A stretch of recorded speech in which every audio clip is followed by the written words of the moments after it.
She was 8 months pregnant, standing barefoot in the snow, 19 degrees, wearing nothing but a silk nightgown.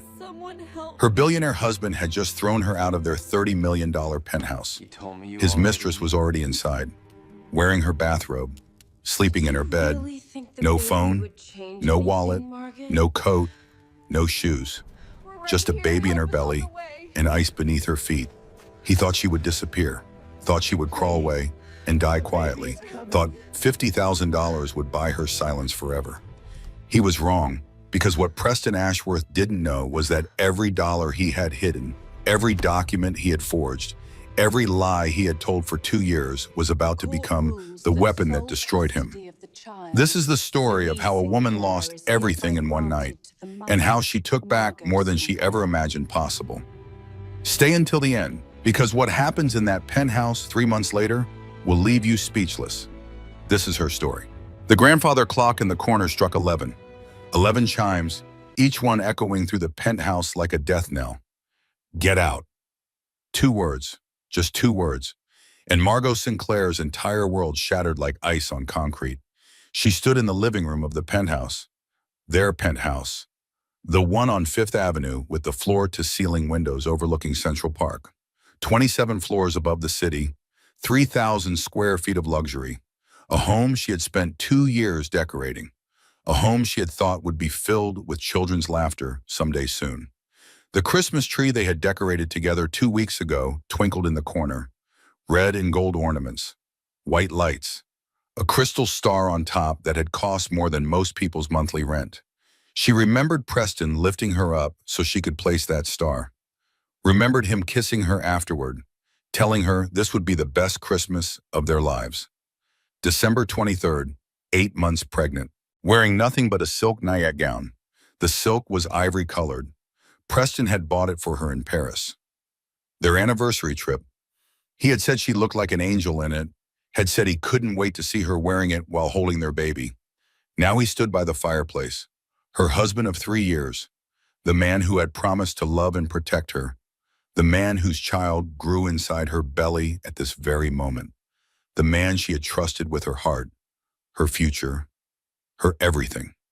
His face was carved from stone, no emotion, no warmth, nothing but cold, calculated cruelty. His jaw was set, his eyes were flat, dead, like looking at a stranger wearing her husband's face. "Preston, what are you talking about?" Margot asked. Her voice trembled. Her hands moved instinctively to cradle her swollen stomach. The baby kicked, once, twice, as if sensing something was terribly wrong. "I said get out," he repeated. Each word precise, clipped, the way he spoke to servants and subordinates. Never to her, never before tonight. "Vivian lives here now." Vivian, the name hit Margot like a physical blow. She felt the impact in her chest, in her stomach, in the very core of her being. She turned slowly. Her bare feet pivoted on the cold marble floor. And there she was, standing in the doorway to the master bedroom. Their master bedroom, the room where Margot and Preston had made love, where they had conceived the child now growing inside her, where she had fallen asleep in his arms just last night. Vivian Cole, 27 years old, blonde hair cascading over her shoulders like spun gold. Perfect makeup, perfect body, the kind of woman who graced magazine covers and red carpets, the kind of woman Margot had always felt inferior to, even when Preston swore she was the most beautiful woman in the world. But what made Margot's blood run cold was not Vivian's presence. It was what she was wearing. Margot's bathrobe, the silk robe with the embroidered initials, M.S. Margot Sinclair, a gift from Preston on their first anniversary. He had presented it to her in bed, had told her it was made from the same silk as her wedding dress, had told her he wanted her to feel like a bride every morning when she woke up. Now another woman wore it, in her home, in front of her husband, while Margot stood pregnant, invulnerable, and utterly exposed. "Hello, Margot," Vivian said. Her voice dripped with false sweetness, the kind of sweetness that coated poison. "I'm sorry you had to find out this way. But Preston and I are in love. We have been for quite some time now." Quite some time. The words echoed in Margot's mind. How long was quite some time? Months? Years? How many nights had Preston lain beside her while thinking of this woman? How many times had he kissed Margot while wishing for someone else's lips? Preston, she whispered. Her voice was barely audible. Please, I'm 8 months pregnant. With your child. Our child. She saw something flicker in his eyes. Just for a moment. Something that might have been doubt, might have been guilt, might have been the last remains of the man she had thought she married. Then it was gone, replaced by ice. That's not my concern anymore, he said. I've made arrangements. You'll receive a settlement. Now leave. Leave? Margot's voice cracked. The word came out broken. I have nowhere to go. My phone is on your account, my credit cards, everything. At least let me get dressed. Let me pack a bag. Let me call someone. No, Preston cut her off. His hand rose, a dismissive gesture, the way one might wave away a flight and you leave now as you are. Margot looked down at her bare feet on the cold marble floor, at the thin silk nightgown that did nothing to hide her pregnant belly. The fabric clung to her curves, her swollen breasts, her rounded stomach. She was practically naked, completely vulnerable. Preston, please. Tears began to fall now. She couldn't stop them. Didn't try. It's snowing outside. I'll freeze. The baby will. Should have thought about that before you became so boring, Vivian interrupted. She smiled, actually smiled, a cruel curve of painted lips. Don't worry, sweetie. I'll take good care of everything you are leaving behind. Margot's hand reached for her pocket, a reflex, looking for her phone, wrong. But there was no pocket, no phone, no wallet, no keys, nothing but silk between her and whatever waited outside. Her mind raced, her heart pounded. This couldn't be happening. This was a nightmare. She would wake up any moment.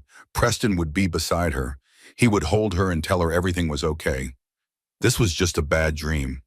But the cold of the marble beneath her feet was real. The smirk on Vivian's face was real. The emptiness in Preston's eyes was real. Preston nodded toward the door.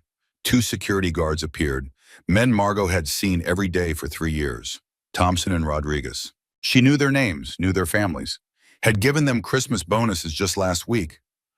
Thompson's daughter had just started college. Rodriguez's wife was expecting their 3rd child. Now their faces were blank, professional, following orders. Gentlemen, Preston said, please escort my ex-wife out of the building. Ex-wife. The word echoed in Margot's mind. What did he mean, ex-wife? They were married. They had a wedding certificate. They had vows. They had 3 years of shared history and a baby on the way. Preston, what are you talking about? She asked. We're not divorced. We're married. I'm your wife. Something flickered across his face again. That same something that might have been guilt. But Vivian stepped forward, placed her hand on his arm. The gesture was possessive, territorial, a cat marking its territory. Not anymore, sweetie, Vivian said. The paperwork went through last week. You're nobody now. The guards took Margot's arms, Thompson on her left, Rodriguez on her right. Their grips were gentle but firm, professional. They guided her toward the elevator. I'm sorry, Mrs. Ashworth, Thompson whispered, so quiet that only she could hear. I'm so sorry. Margot looked back once. Preston had already turned away. He was pouring champagne, 2 glasses, one for him, one for Vivian, celebrating. Vivian waved with her fingertips, a mocking little flutter, like a queen dismissing a servant. The elevator doors closed. Margot's reflection stared back at her from the polished brass walls. A pregnant woman in a nightgown, mascara already running, lips trembling, hair disheveled. A woman who had everything 5 minutes ago. A woman who had nothing now. The elevator descended, floor by floor, the numbers ticking down like a countdown to her new life. 27, 26, 25. Each floor bringing her closer to the cold, to the unknown, to the terrifying reality waiting below. The elevator reached the lobby. The doors opened with the soft chime, a sound that used to mean welcome home. Now it meant goodbye forever. Jerome stood behind the front desk. The doorman, 62 years old. He had worked in this building for 30 years. He knew every resident by name, knew their birthdays, their anniversaries, their children's graduations.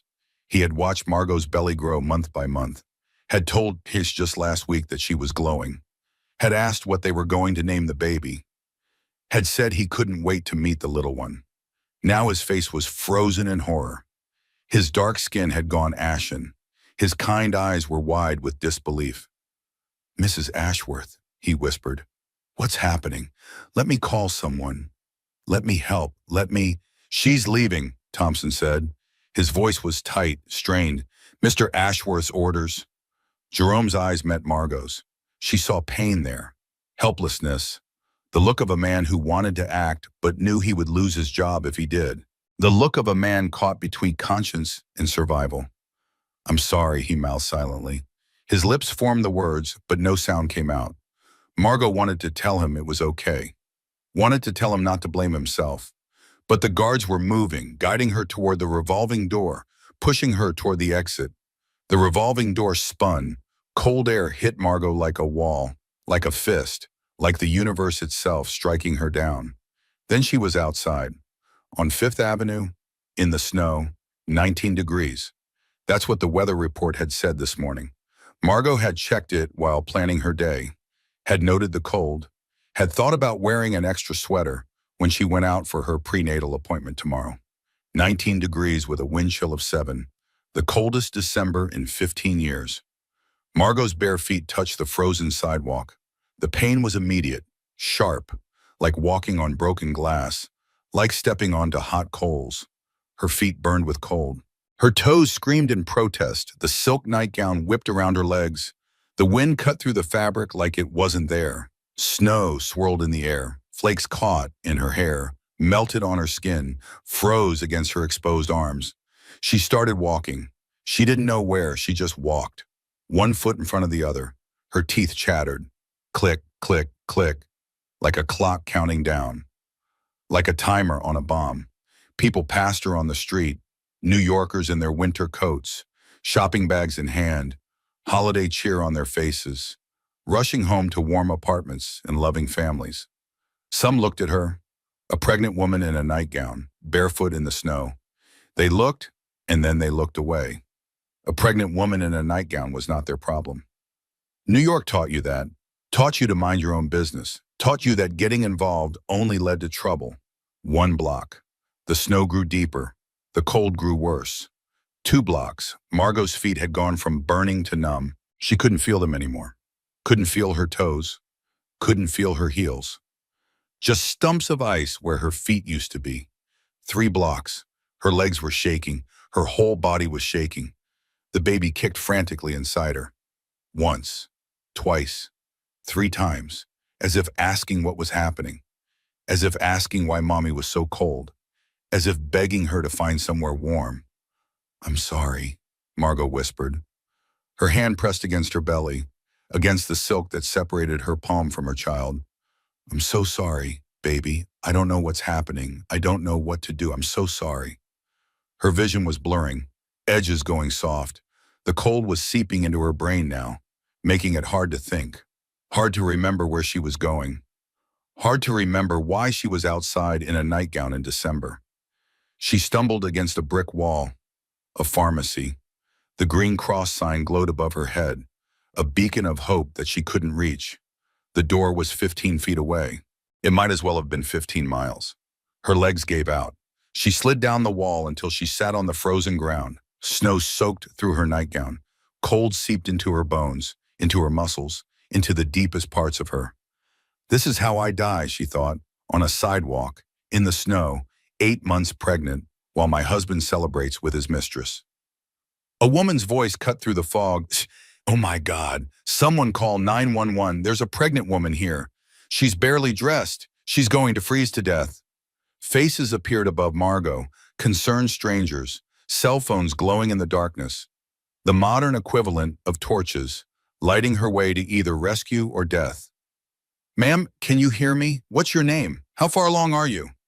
Margot tried to answer, but her lips wouldn't move. Her jaw was frozen. Her tongue was thick and clumsy.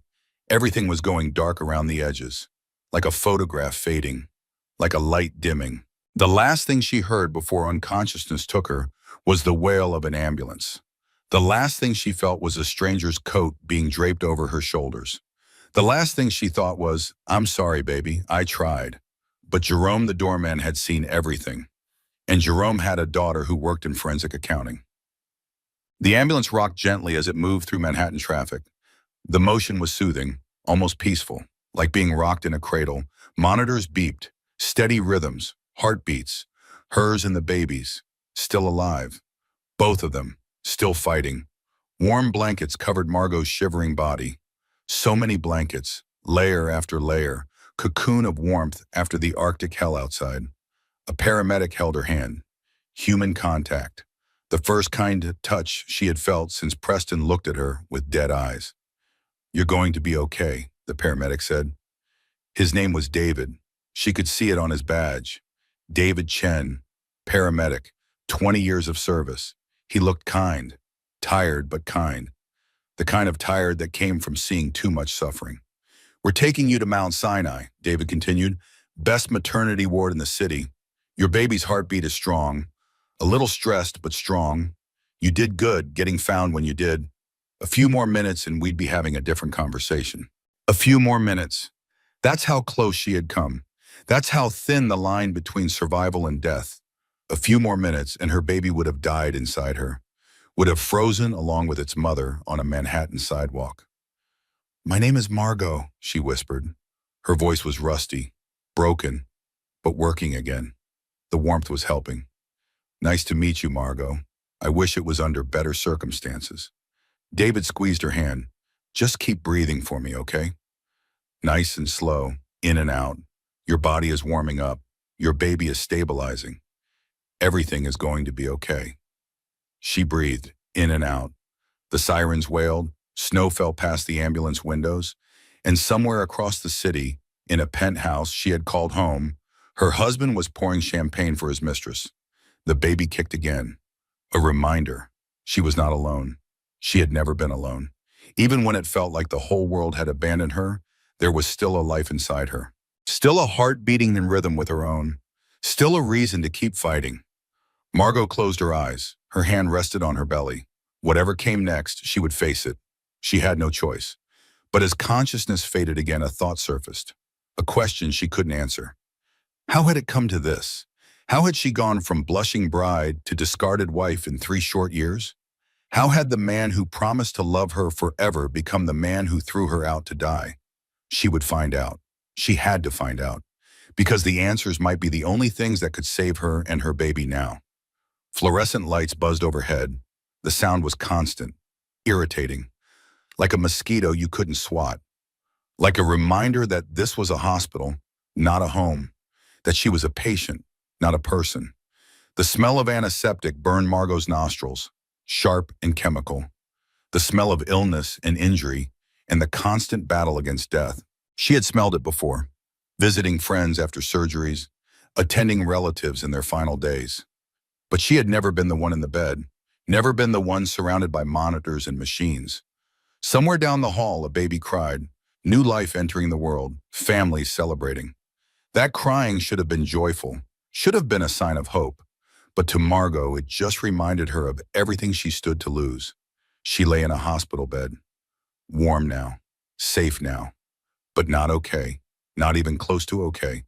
The room was private, a small mercy. She didn't have to share her humiliation with strangers, didn't have to explain to a curious roommate why a pregnant woman had been found barefoot in the snow on Christmas Eve. Daughter Elaine Whitmore stood at the foot of the bed, 52 years old, gray hair pulled back in a practical bun, reading glasses perched on her nose. She wore comfortable shoes and a white coat that had seen years of service. Her face had the kind of lines that came from a lifetime of delivering good news and bad news in equal measure. She had delivered over 3,000 babies in her career. She had seen premature births and stillbirths, had seen mothers triumph and mothers grieve, had seen every complication the human body could produce. But even she looked troubled now. "Mrs. Ashworth," she began. Her voice was gentle but professional. "Sinclair," Margot interrupted. Her voice was hoarse, raw, like she had swallowed sandpaper. "My name is Margot Sinclair. I kept my maiden name." It seemed important suddenly, claiming her own name. her own identity, reminding herself that she existed before Preston Ashworth, that she would exist after him too. Dr. Whitmore nodded, made a note on her clipboard, didn't ask questions. Good doctors knew when not to pry. Ms. Sinclair, she continued, you came in with severe hypothermia. Your core temperature was 92 degrees. Normal is 98.6. You were 6 degrees below where you should be. Your body was shutting down. Your organs were beginning to fail. Margot listened. Each word was a hammer blow. Each fact was a nail in the coffin of her old life. A few more minutes outside, and we would be having a very different conversation right now, Dr. Whitmore said. The same words the paramedic had used. Different doctor. Same message.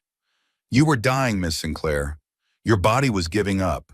If that stranger hadn't found you when she did, if she hadn't called 911, if the ambulance hadn't arrived in time, she didn't finish the sentence.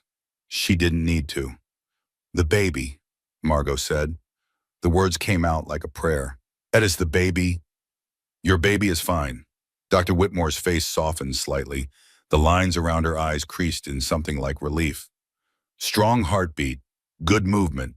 She's a fighter in there, but you experienced some early contractions from the stress. Your body was trying to deliver because it thought it was dying.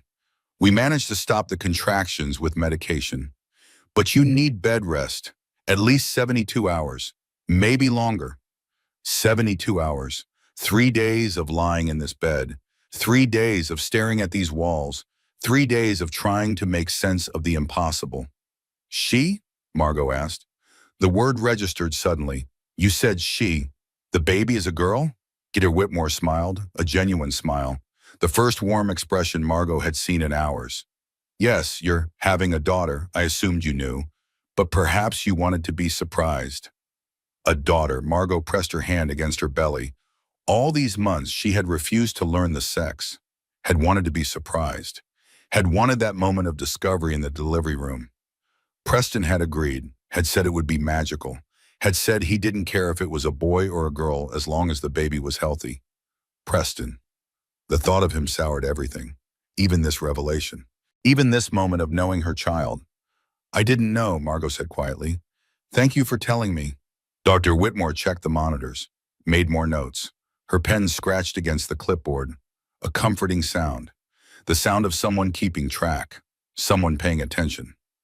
The social worker will want to speak with you, she said.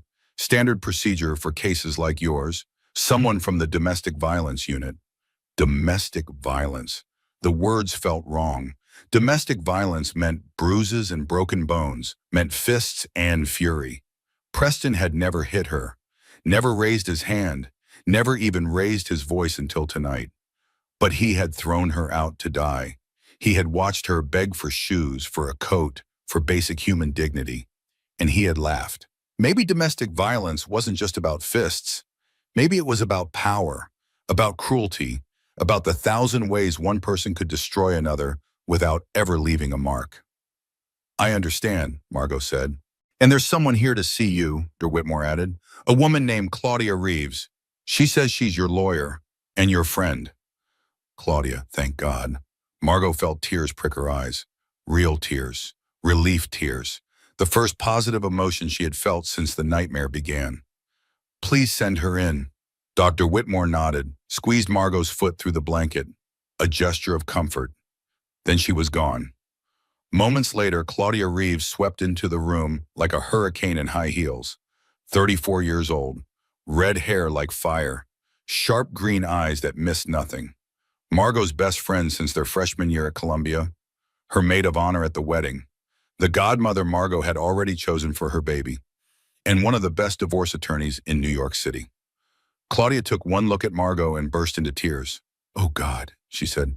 Oh God, Margot, when I got that call, when the nurse told me what happened, I thought you were dead. I thought I was coming to identify your body. She rushed to the bed, grabbed Margot's hand, held it like a lifeline. I'm okay, Margot said, though they both knew it was a lie. I'm alive. The baby's alive. That has to count for something. Claudia wiped her eyes, visibly pulled herself together, switched from friend mode to lawyer mode.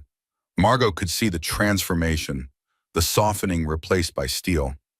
"I've already filed emergency protective orders," Claudia said. Her voice was crisp now, professional. "Preston cannot come within 500 feet of you. I'm also filing criminal assault charges first thing tomorrow morning." "Will it matter? He has the best lawyers in the city. He has money. He has connections." "So do you." Claudia squeezed her hand. "You have me, and I've never lost a case I cared about. And I have never cared about anything more than this." They sat in silence for a moment. The monitors beeped. The fluorescent lights hummed. Snow fell past the window, visible in the glow of streetlights far below. "There's something else," Claudia said. Her voice changed, harder now, preparing to deliver bad news. The voice she used in court when introducing damning evidence. "What?" "I ran a preliminary check on Preston's assets. Standard procedure in any divorce case. I have contacts at the courthouse. People who owe me favors." Claudia paused, drew a breath. "Margot, there's almost nothing in his name.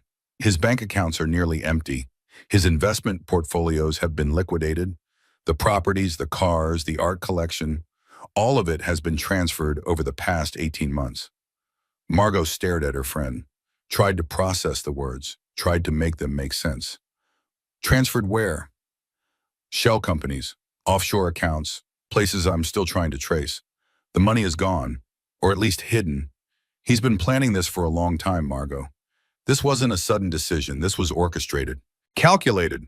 Every move planned months or years in advance. The affair wasn't the betrayal. The affair was the distraction." The realization hit Margot like a second blow. Worse than the first. Preston hadn't just fallen in love with someone else. He hadn't just been weak or foolish or led astray by a pretty face. He had systematically stripped her of everything while she was distracted by the pregnancy, while she was focused on nursery colors and baby names and the joy of becoming a mother, while she trusted him completely. This was premeditated. This was calculated. This was planned. "How long?" she whispered. "The affair. How long has it been going on?" Claudia hesitated. The hesitation said everything. "I don't have confirmed evidence yet, but based on the financial movements, I'd estimate at least 2 years, maybe longer." 2 years. Margot did the math.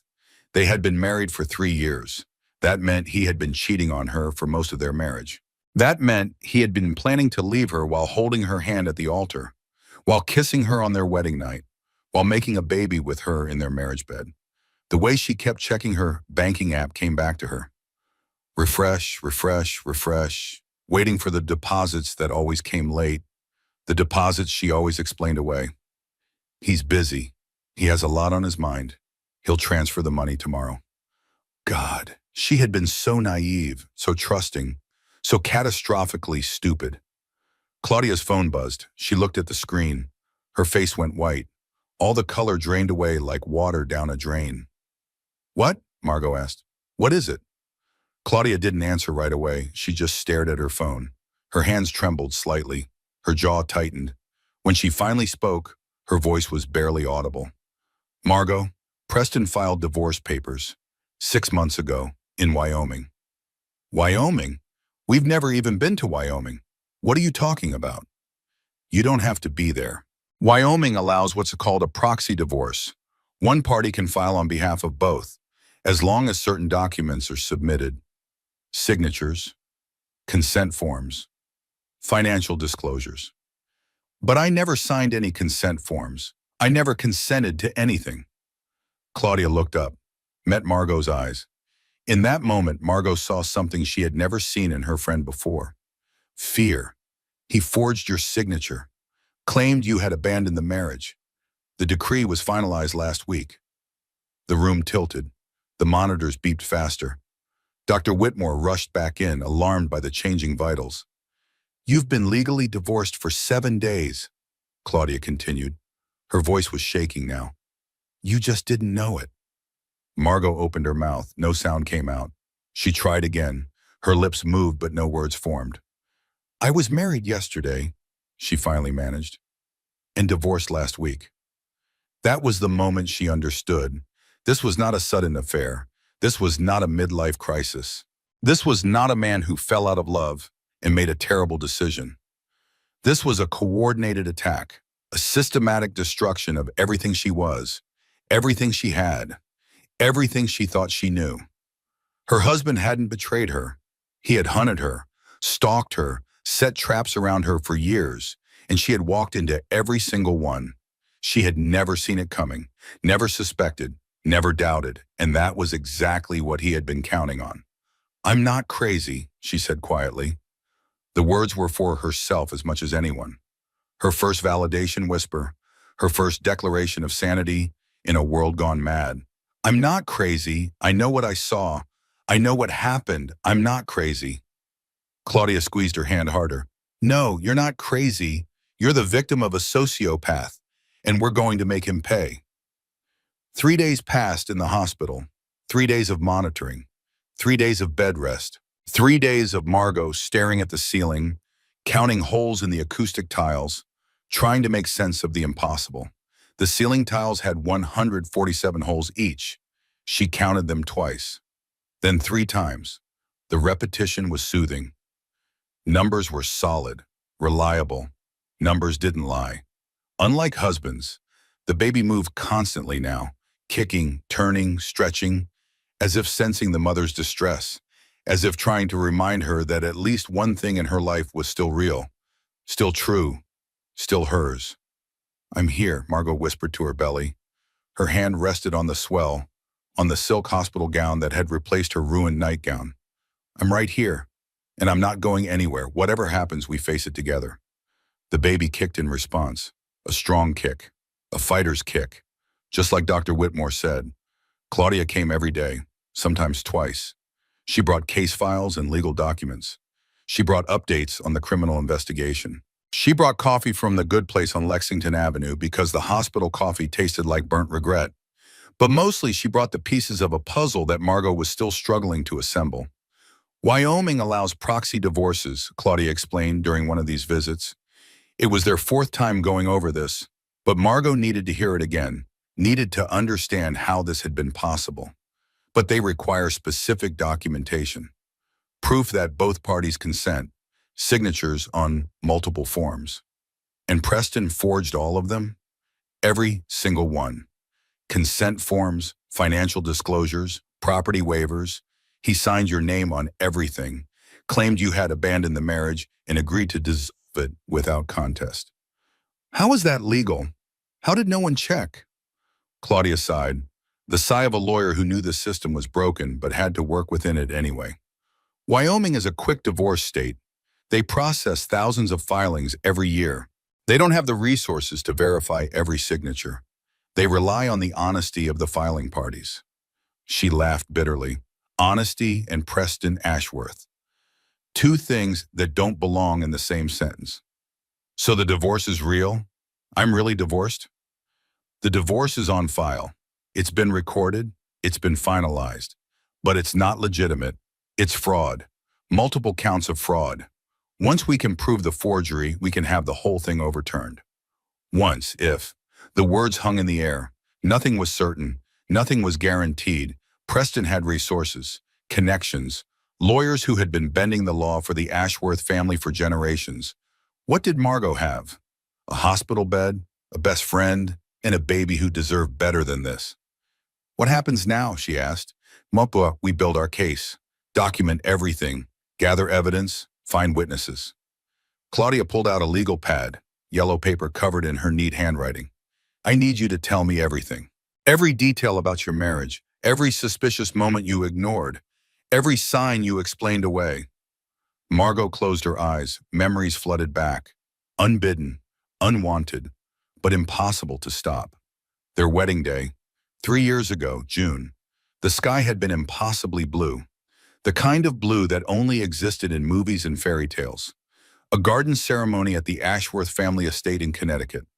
300 guests, $10,000 worth of flowers, a dress that had been featured in Vogue, Preston at the altar.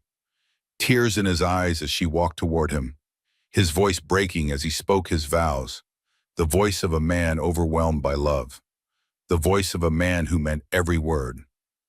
Or so she had thought. Everything I have is yours, he had said. His hand in hers, his eyes locked on hers. My heart, my soul, my fortune, my future, all of it belongs to you now. From this day forward, we are one. Lies. Every word. Even then, even at the altar, he was probably already planning this. Already calculating how much he could take from her. Already choosing which mistress would replace her. The pregnancy announcement came next. 6 months ago, they had been trying for a year. Doctors, specialists, fertility treatments. The stress of wanting something so badly and being denied. And finally, the test came back positive. Preston had wept. Actually wept. He held her in his arms and told her this was the happiest moment of his life. That she had given him everything he ever wanted. That he couldn't wait to be a father. 6 months ago, the same time he filed for divorce in Wyoming. All of it was a lie, ma'am. Every tear, every word, every touch and kiss and promise. While I was picking out cribs, he was picking out my replacement. While I was growing his child, he was moving his money. God, I was so stupid. The signs were all there. She thought about the trip to Aspen last January, the skiing trip with his college friends, the one she wasn't invited to. Business only, darling. You'd be bored. Just the guys talking about investments and drinking too much bourbon. She had believed him, had been grateful that he didn't expect her to sit through boring business talk, had used the weekend to shop for baby furniture with Claudia. What had really happened in Aspen? Had Vivian been there? Had they spent the weekend together while Margot looked at changing tables and debated the merits of different diaper brands? She thought about his new lawyer, a woman he started meeting with privately last spring.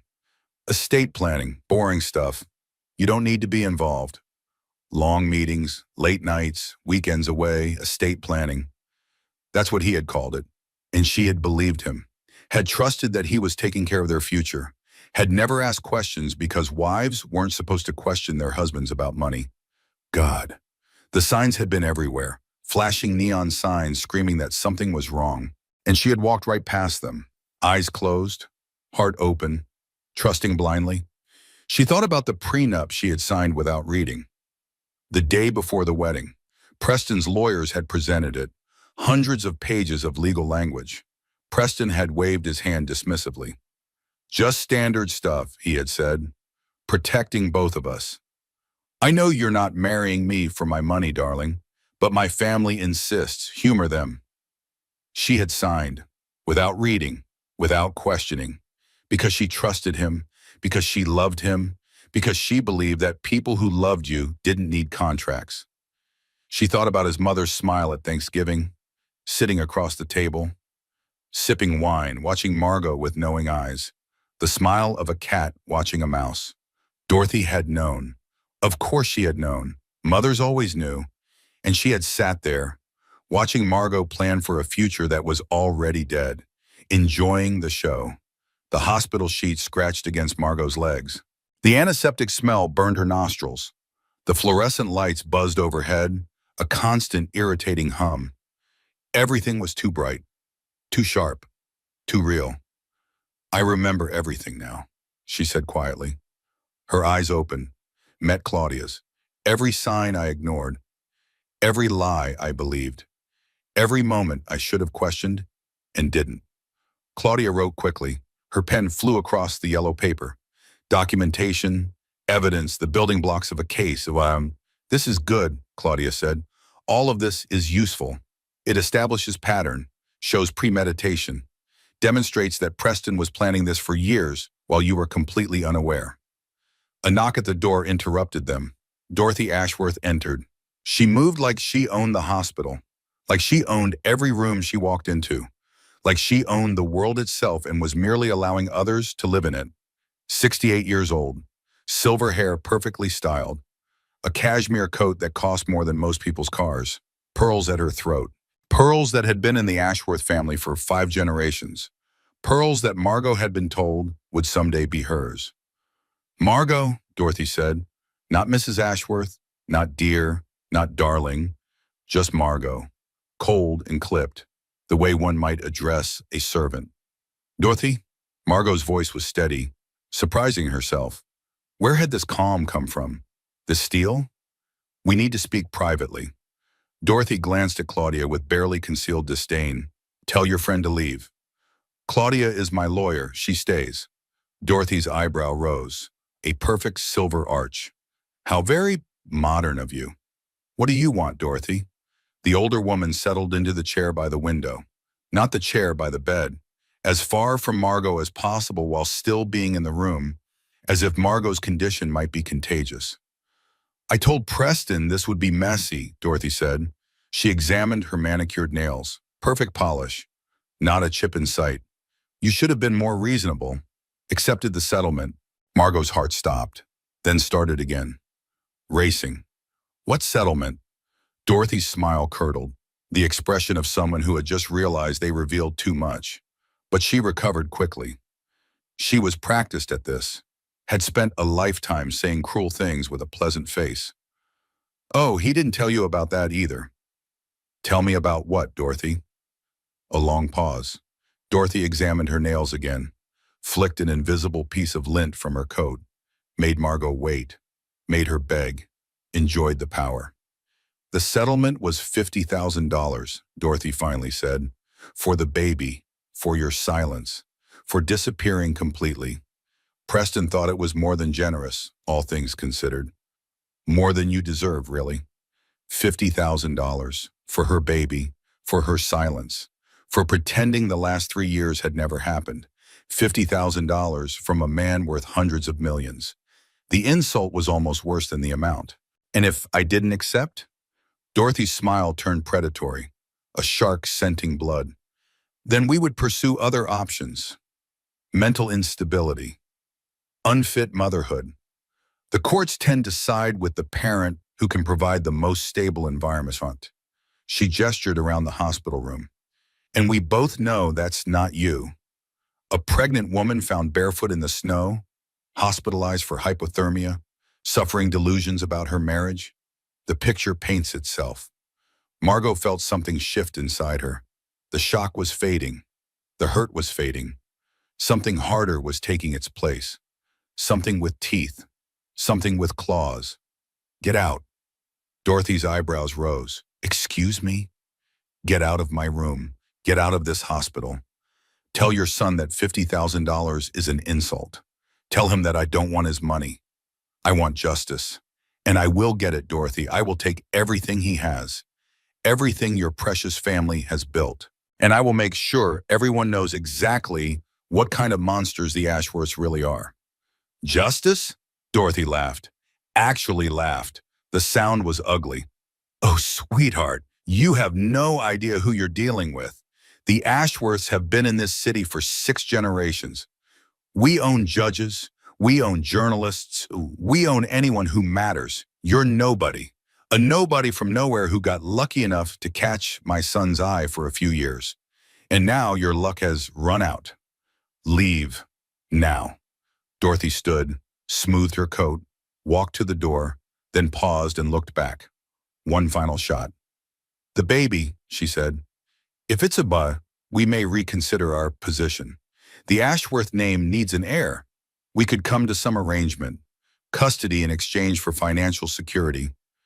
Think about it. Over my dead body, Dorothy smiled. That can be arranged too, dear. She left. The door clicked shut behind her. The sound was final, absolute, like a cell door closing. Claudia exhaled slowly.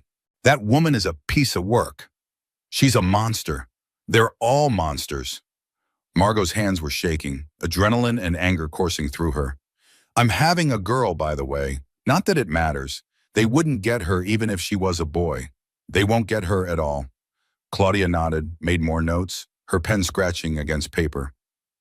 The settlement money, she said. We should find out what happened to it. Does it matter? It might. If Preston can prove he offered you a settlement and you refused, it could complicate things, make you look unreasonable. Margot laughed. The sound surprised her, bitter and broken. I refused because I wasn't offered anything. I didn't even know it existed until 2 minutes ago. I know, but Preston will lie. He'll claim he told you, that you rejected it out of spite. Claudia looked up. I need to find out what happened to that money, where it went, if it was ever actually set aside at all. How? I have contacts. People who owe me favors. Let me make some calls. Claudia stepped out. The door closed. Margot was alone. The ceiling tiles stared down at her. 147 holes each. She counted them again. The baby kicked. The settlement was $50,000. For the baby. For her silence. For disappearing completely. And Preston had already spent it, bribing the Wyoming judge. That's what Claudia discovered an hour later. The settlement money was gone, used to grease the wheels of the fraudulent divorce, to pay off officials, to make the paperwork disappear into a sea of similar filings. Margot wasn't just betrayed. She was robbed of even the insult money they had planned to throw at her. I'm not crazy, she thought. This actually happened. I was married yesterday and divorced last week, and they think they can make me disappear with $50,000 and some threats. They were wrong. God help them. They were so wrong. Day 4 in the hospital. Margot was finally stable enough to be discharged. The doctors had done their jobs. The monitors had recorded their data. The paperwork had been filed. But discharged to where? Her phone had been disconnected. Preston's account. She had discovered this when Claudia brought her a charger and she tried to power up her device. The screen lit up. The apps loaded. But every call went straight to a deadline. Every text bounced back undeliverable. Her credit cards had been canceled. His name on all of them. She had discovered this when a nurse tried to process her insurance information. Declined every single one. Her bank account had been emptied, joint account, but somehow only he had access. She had discovered this when Claudia logged into her online banking and found a balance of $0.00. She tried to log into her email. The laptop Claudia had brought sat open on the hospital bed. Her fingers knew the password by heart. Had typed it thousands of times. Password incorrect. She tried again. Maybe she had mistyped. Maybe her fingers were still numb from the cold. Password incorrect. This account has been secured. Her Instagram. Deleted. She searched for her own name. No results found. Her Facebook. Deactivated. The profile she had maintained for 15 years. The photos and memories and connections. Gone. Her entire digital life had been erased. Like she never existed. Like she was already a ghost. Like Margot Sinclair had been nothing more than a figment of the collective imagination. She sat in the hospital bed and stared at the blank screens. The empty inboxes. The dead connections. This was methodical. Organized. Someone had gone through every aspect of her life and deleted it. Wiped her from existence. Made her invisible. Preston, or his lawyers, or his mother, or all of them together. A family project, erasing the inconvenient wife.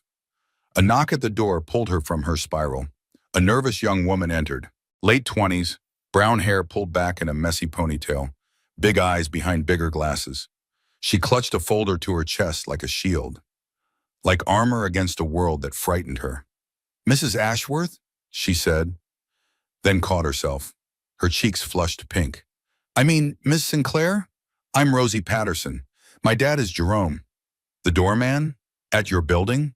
"Well, at Mr. Ashworth's building now, I guess. I mean, it was always his building technically, but you lived there, so I thought of it as your building too. But now—" "I remember Jerome," Margot said gently. The girl's nervousness was almost endearing. "He was kind to me, even at the end." Rosie relaxed slightly. Her death grip on the folder loosened. "He told me what happened, what he saw. He's been sick about it. Couldn't sleep, couldn't eat. He wanted to stop them, but he knew he'd lose his job, and then he couldn't help his family, and my mom is sick, and the insurance is through his work, and—" "It's okay," Margot raised her hand. "Stop. I don't blame Jerome. I don't blame you. No one could have done anything. Preston made sure of that." Rosie nodded, swallowed hard, moved closer to the bed. Her voice dropped to a whisper.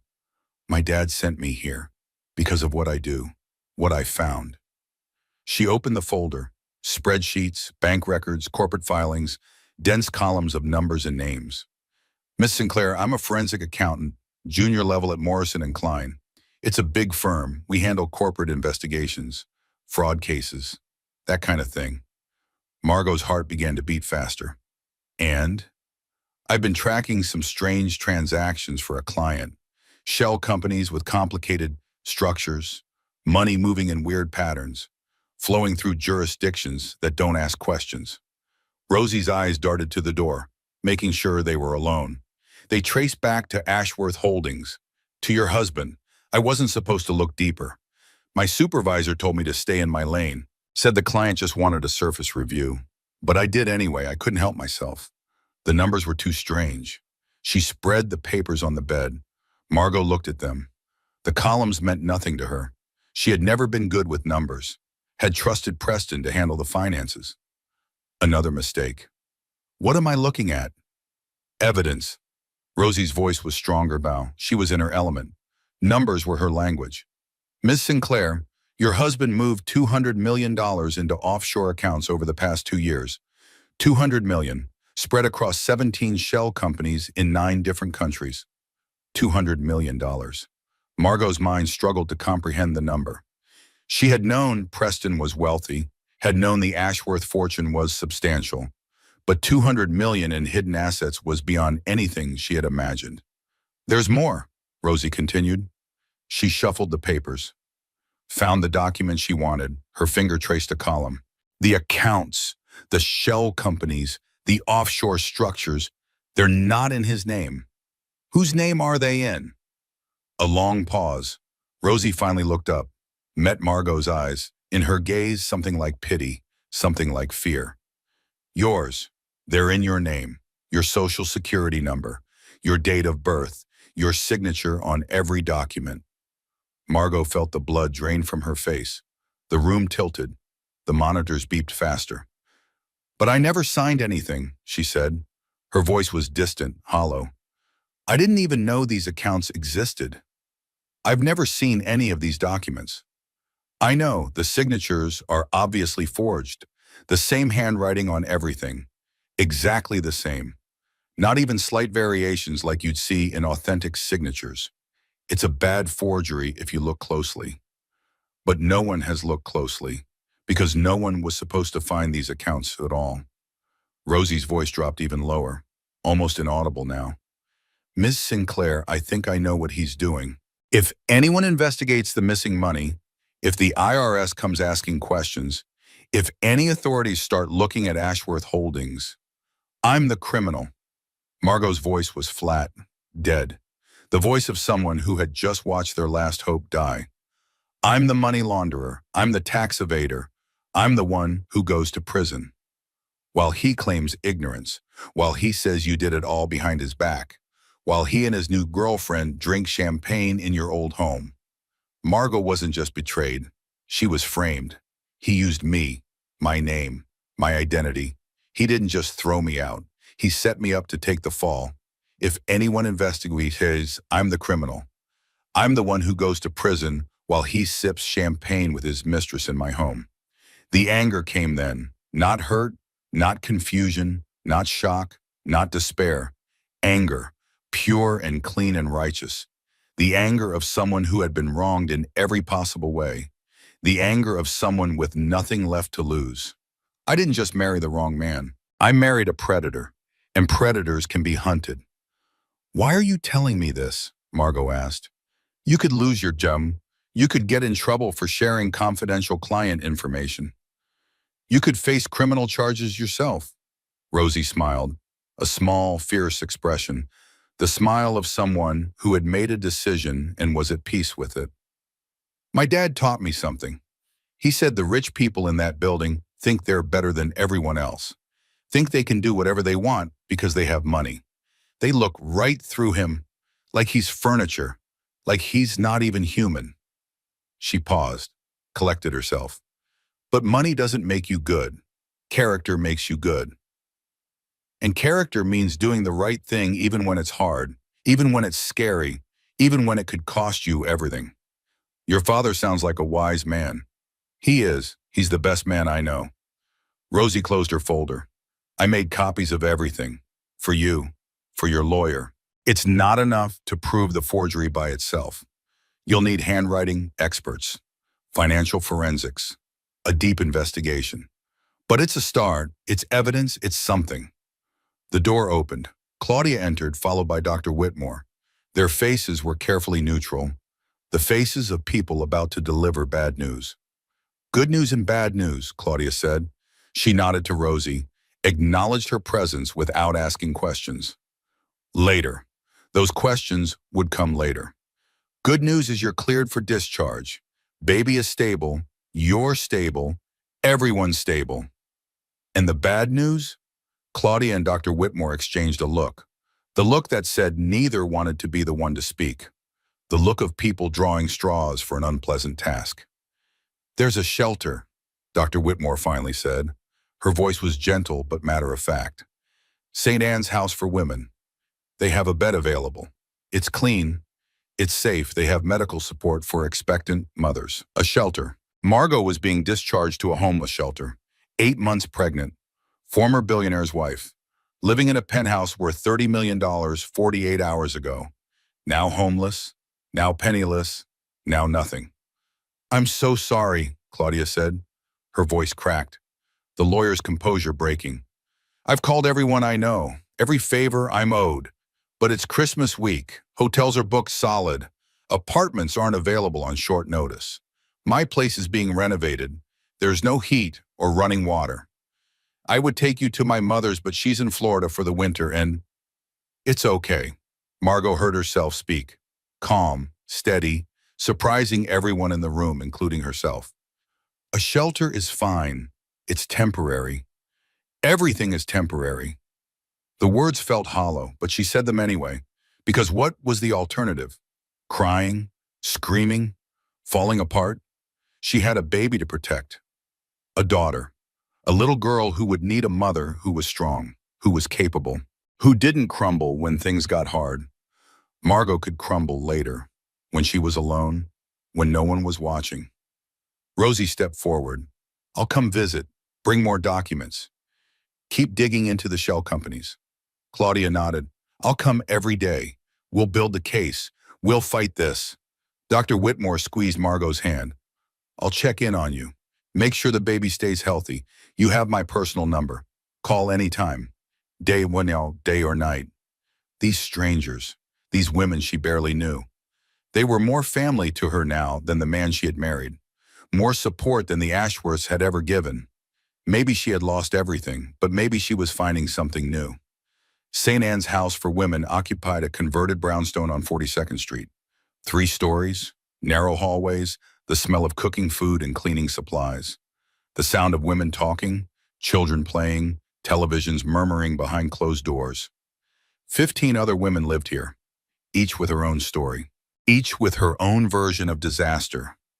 The woman who fled a violent husband, the woman who lost everything to addiction, the woman who had simply run out of luck, the woman who had trusted the wrong person.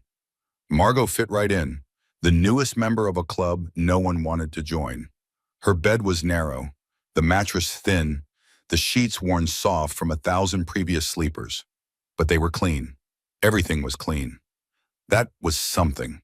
The room she shared had 4 beds, 4 women at various stages of recovery, various stages of starting over.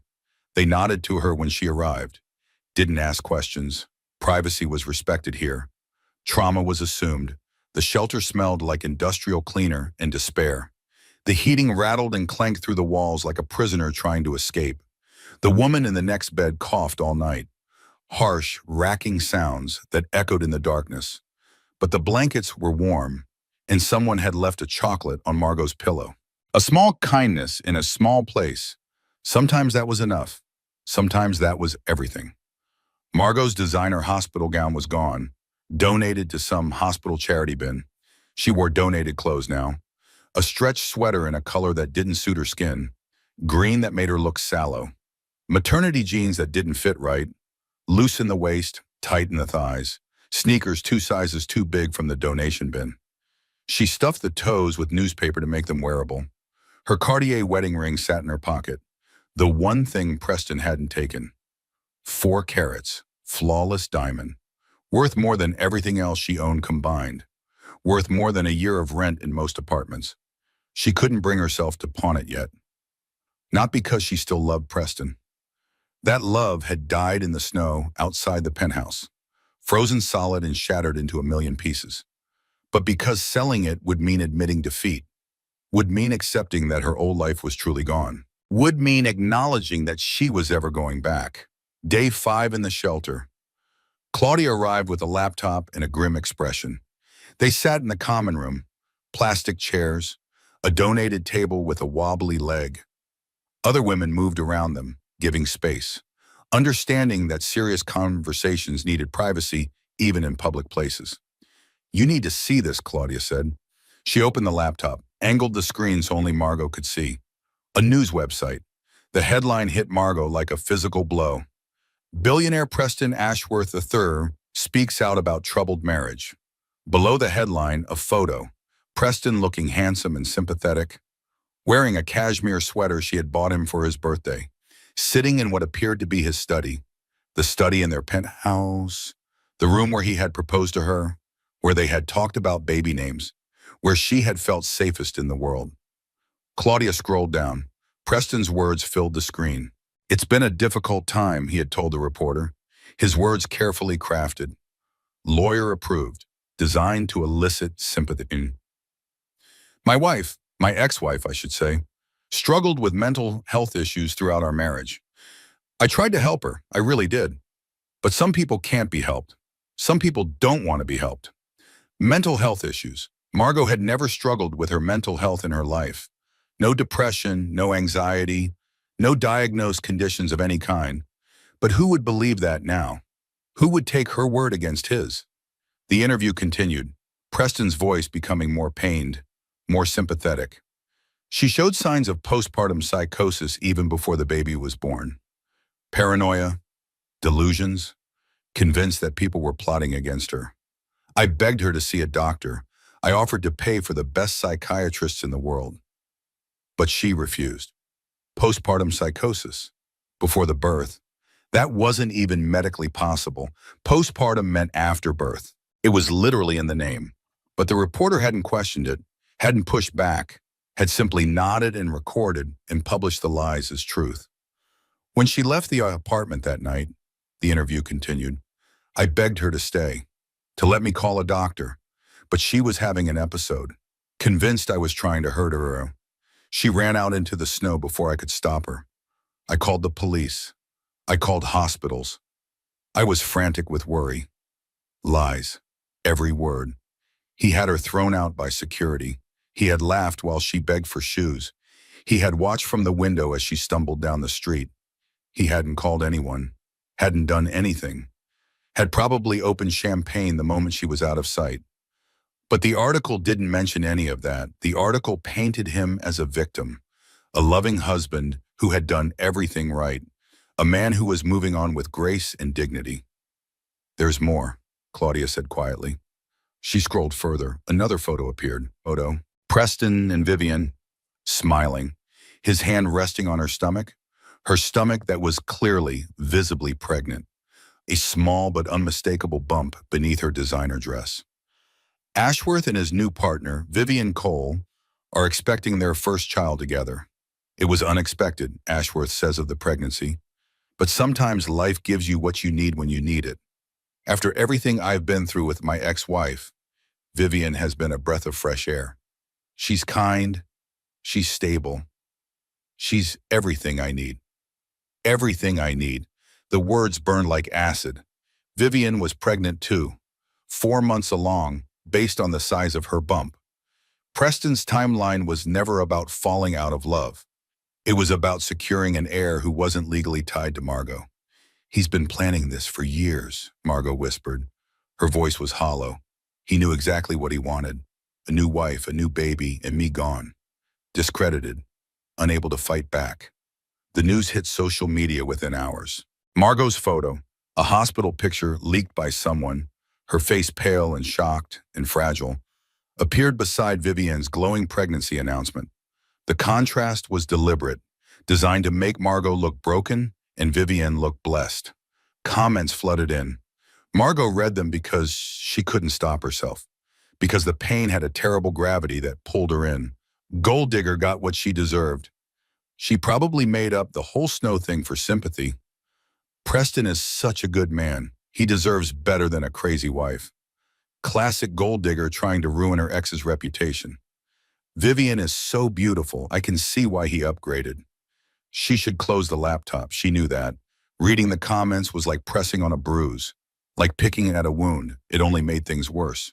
But part of her needed to know, needed to see how completely Preston had won this battle, needed to understand the full scope of what she was fighting against.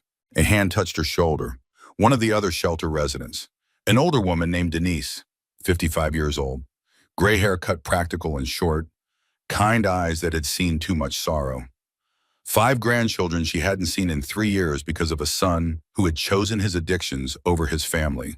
Her own story of betrayal and loss, her own version of this same nightmare. "Don't read that garbage," Denise said gently. "They don't know you. They don't know what really happened. They're just people on the internet saying whatever makes them feel better about their own sad lives. And someday they'll find out the truth. They always do." Margot closed the laptop. What if they don't? What if he wins? Denise smiled. It was a sad smile, but there was steel behind it. The steel of a woman who had survived. Then you make them know the truth. You fight until they can't ignore you anymore. You get back up every time they knock you down. And if you lose anyway? She shrugged. Her shoulders rolled with the resignation of experience. At least you'll know you didn't go down easy. Margot's phone rang, the burner phone Claudia had bought for her. Cheap, basic. The kind of phone that drug dealers used in movies. The kind of phone you bought when you had nothing and no one. Unknown number on the screen. She answered, "Hello?" A woman's voice. Old, sharp, commanding. Familiar somehow, though Margot couldn't place it. Margot Jane Sinclair. It wasn't a question. It was a statement, a declaration. Your mother was Louise Sinclair. Your grandmother was my sister. You've never met me because your mother and I had a falling out before you were born. But I've been watching, and that man just made a very powerful enemy. Margot's hand shook. Hope felt like fear when you'd forgotten the difference. Who is this? My name is Harriet Monroe, and I'm worth more than your husband ever dreamed of being. A pause. Margot's mind raced. Her mother had never mentioned a sister, had never mentioned any family at all. She had grown up thinking she had no one. I've been watching the news, Harriet continued. That interview Preston gave, the way he's painting you, it reminded me of something that happened to me 60 years ago, a man who thought he could throw me away because I wasn't useful anymore. Another pause. When Harriet Barefoot spoke again, her voice was hard as diamonds. He was wrong. Very, very wrong. Why are you calling me? Because that man just made a very powerful enemy, Minato, because watching the Ashworths squirm will be better than any Christmas present. And because family is family, even when they're strangers. Her voice softened slightly. Just a fraction. Stay where you are. I'm coming to get you. The line went dead. Margot stared at the phone. Her hands still shaking, her heart pounding. Family. She had family. Someone out there who had been watching. Someone who knew her mother. Someone who might be able to help. For the first time in 5 days, something other than despair stirred in Margot's chest. Hope. Fragile and terrifying, but hope nonetheless. The town car pulled up outside St. Anne's house at exactly 3 o'clock the next afternoon. Black as midnight, spotless, the kind of car that cost more per month than most people made in a year, the kind of car that looked alien on this block. A Rolls-Royce among bicycles. The other shelter residents gathered at the windows, watching, whispering, wondering which of them had summoned this impossible vehicle. The door opened. A tiny woman emerged, 4 feet 11 inches of fury wrapped in a Chanel suit, gray wool with cream piping. Classic, expensive, the kind of outfit that said money without screaming it. Silver hair cut in a sharp bob, sharp blue eyes that missed nothing.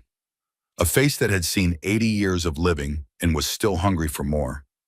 Harriet Monroe walked into the shelter like she owned it, like she owned every room she walked into, like the world existed for her convenience. She probably could have bought this building, could have bought the whole block, could have bought the entire neighborhood if she wanted.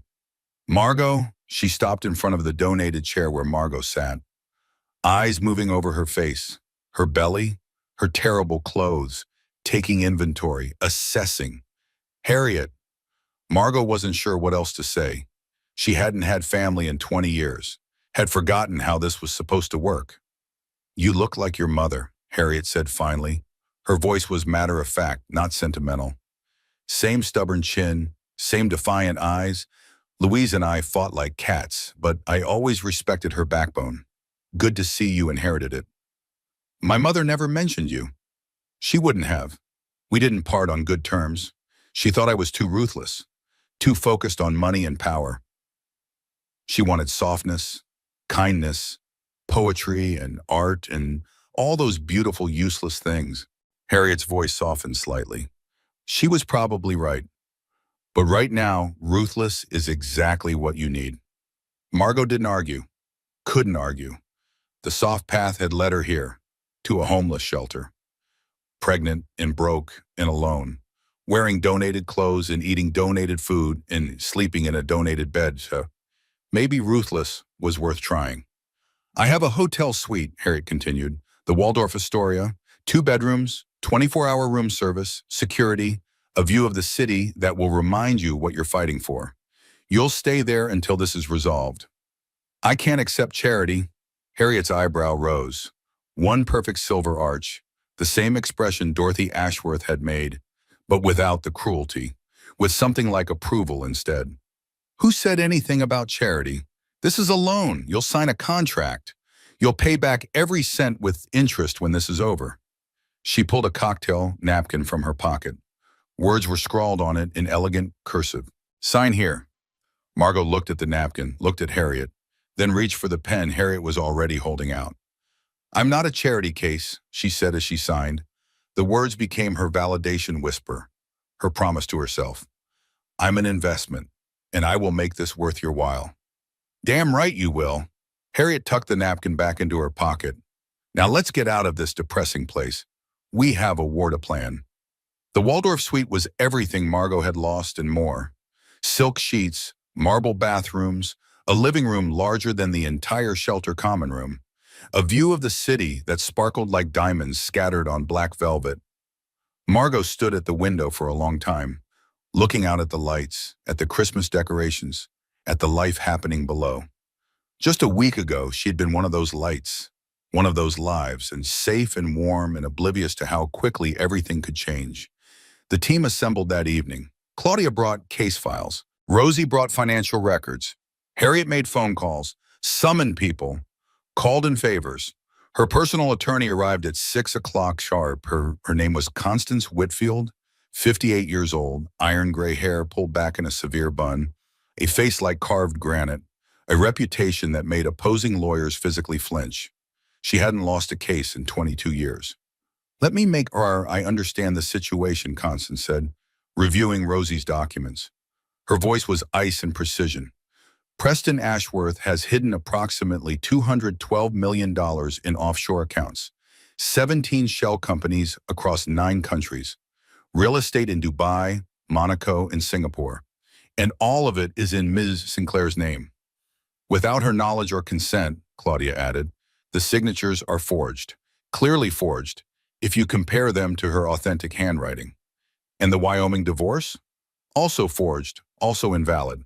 The signature on the consent documents doesn't match her real signature. Constance smiled. It was not a nice smile. It was the smile of a shark scenting blood, the smile of a predator who had just spotted weak prey. This is fraud, multiple counts, tax evasion, identity theft, wire fraud across international borders. She looked at Margot. Your husband didn't just betray you, Miss Sinclair. He committed federal crimes using your identity. Can we prove it? Margot asked. We can do better than prove it. Constance leaned forward, her eyes gleamed. The interesting thing about fraud is the paper trail. Preston thought he was clever, hiding his money in your name. He thought he was setting you up to take the fall. But he forgot one crucial detail. What's that? If the money is in your name, legally it's your money. The fraud clause in any prenup states that any attempt to defraud the other party results in full forfeiture of assets to the victim. Constance's smile widened. Preston didn't steal from you. He transferred his entire fortune to you, in writing, with documentation. Margot's breath caught. Are you saying, I'm saying that technically, legally, you already own everything he's trying to hide. We just have to make the courts agree. Silence fell over the room. 4 women, 4 different perspectives. One impossible hope. Preston didn't just steal from Margot. He made her the legal owner of everything he wanted to hide, which meant technically, legally, it was already hers. The irony was almost beautiful. But Margot had learned not to hope too much, not to trust that things would work out, not to believe that justice was inevitable. What happens now? She asked. Before Constance could answer, there was a knock at the suite door. A process server stood in the hallway. Young man, uncomfortable expression, doing his job. Ms. Margot Sinclair? Yes. He handed her a thick envelope. You've been served. Margot opened the envelope.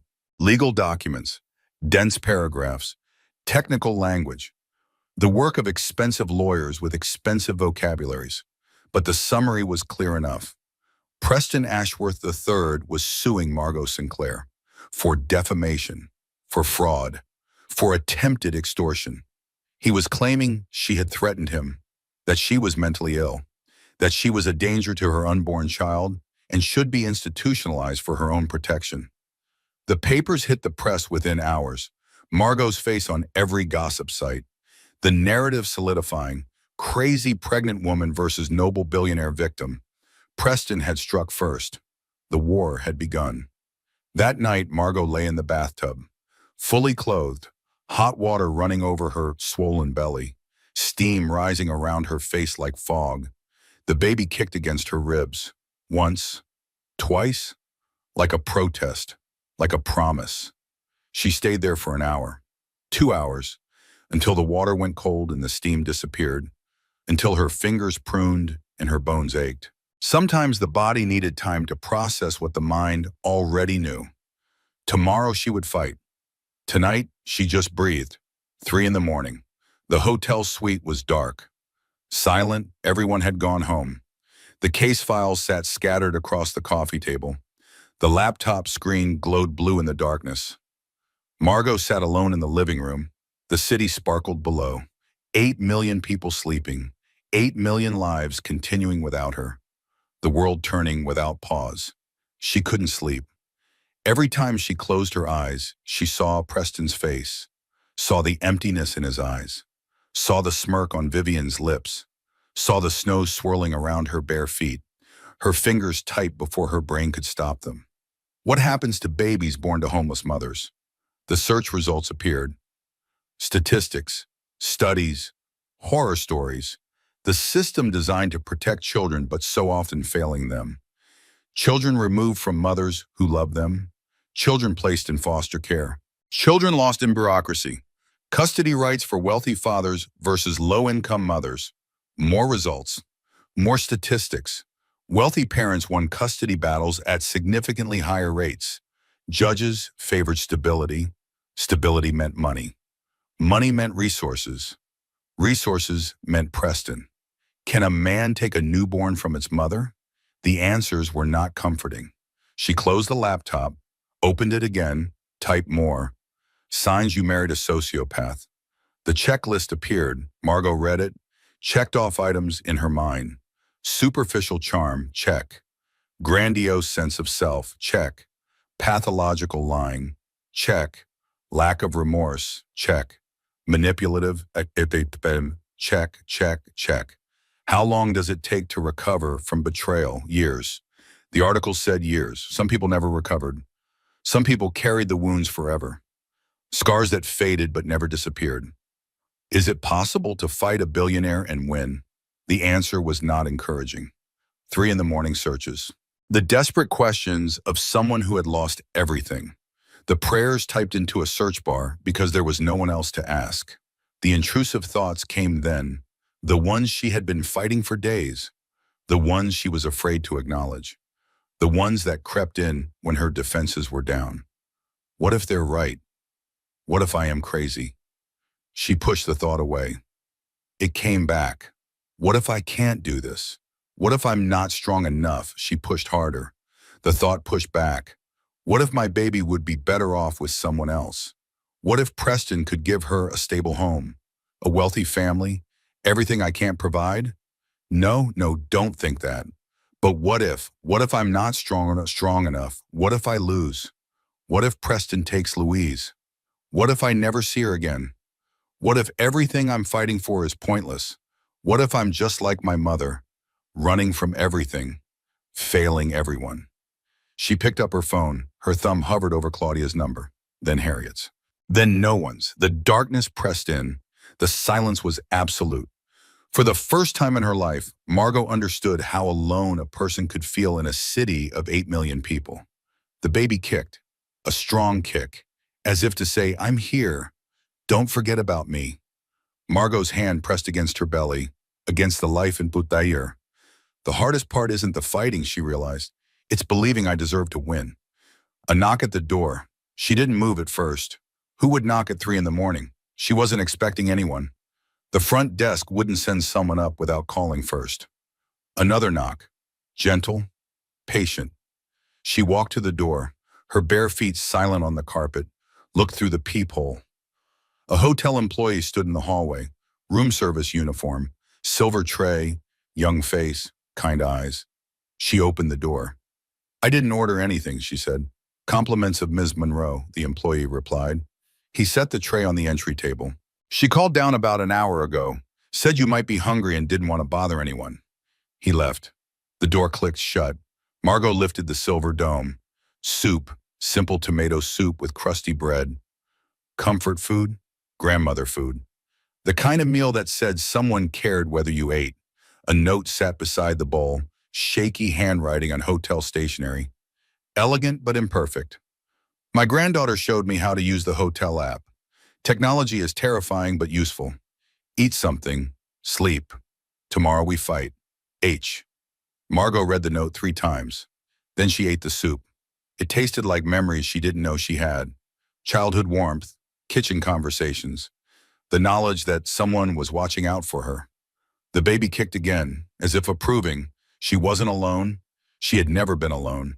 She just forgot there were people worth trusting. After the soup, she returned to the case files, read until dawn, let the anger rebuild, let the purpose return. And somewhere around 5 in the morning, she found something everyone had missed. A clause in the original prenup draft, not the one Preston made her sign in front of witnesses. The original draft his lawyers had prepared before those witnesses arrived. This draft protected Margot significantly. Any assets acquired during marriage split 50-50. Any fraud committed by either party results in full forfeiture to the other. And crucially, any attempted divorce without mutual consent triggers an automatic audit. Preston thought he destroyed this draft. Margot remembered him making a show of it, tearing up the paper, throwing it in the fireplace, making her feel grateful that he trusted her enough not to need protection. See, he had said, this isn't about money. This is about love. I don't need a contract to know you're not after my fortune. She had cried, actually cried, moved by his trust. But what he didn't know was that she had already signed it that morning. Before he arrived, his own lawyers had asked her to sign just to show her agreement in principle, and she had sent herself a copy to her personal Gmail. The account Preston didn't know existed, the one linked to her childhood email address, not her married name. The original prenup still existed, in digital form, time-stamped, unalterable, sitting in a server somewhere, waiting to be found. Preston hadn't just committed fraud, he had created the legal weapon that would destroy him. Dawn broke over Manhattan, golden lights streaming through the windows, the first light of a new day, a new chance. Margot picked up her phone and called Claudia. I found something, she said. Call an emergency meeting. I know how we win. The conference room at Constance's law firm smelled like coffee and expensive leather. Mahogany table, high-backed chairs. The kind of room where million-dollar deals were made. The kind of room where lives were decided. Claudia sat at one end of the table, Rosie at the other, Harriet in the corner, watching everything with sharp eyes, missing nothing. Constance stood at the head of the table, Behind her, a screen displayed the prenup draft Margot had found, the document that would change everything. "Let me explain what we're looking at," Constance began. Her voice carried absolute certainty, the certainty of someone who knew they were about to win. "This is the original draft of the prenuptial agreement between Margot Sinclair and Preston Ashworth. It was signed by Ms. Sinclair on June 14th, the morning of her wedding. It was emailed to her personal Gmail account at 9:47 a.m. that same day. But Preston made her sign a different version at the wedding," Claudia said, "in front of witnesses, a version with different terms." "He did, a version with significantly reduced protections for Ms. Sinclair, a version that eliminated the fraud clause, a version that made divorce much easier for him and much harder for her." Constance smiled. "But here's the thing about contract law. The first signed agreement takes precedence unless both parties explicitly void it and sign a replacement with full knowledge of what they're giving up." "Preston never voided the original," Margot said, understanding dawning. "He just pretended it didn't exist." "Exactly. And Ms. Sinclair never signed anything voiding her rights under the original agreement, which means legally, the original prenup is still valid. The second version is unenforceable." Rosie leaned forward. "What does that mean for the Wyoming divorce?" "It means the divorce is invalid, not just because of the forged signature, although that's grounds for criminal charges, but because the original prenup requires mutual consent and an automatic financial audit before any divorce can proceed." Constance pointed to a clause on the screen. "Preston never conducted that audit. He never obtained mutual consent. He simply forged the documents and filed them anyway." "Criminal charges," Harriet repeated. Her voice held something like satisfaction. "What kind?" "Fraud, identity theft, tax evasion, wire fraud across international borders, forgery, conspiracy, perjury, since he lied under oath on the divorce filing." Constance ticked them off on her fingers. "And here's the beautiful part. The fraud clause in the original prenup states that any attempt to defraud either party results in full forfeiture of all assets to the victim." Silence fell over the room. "Preston didn't hide his money from his wife," Constance continued.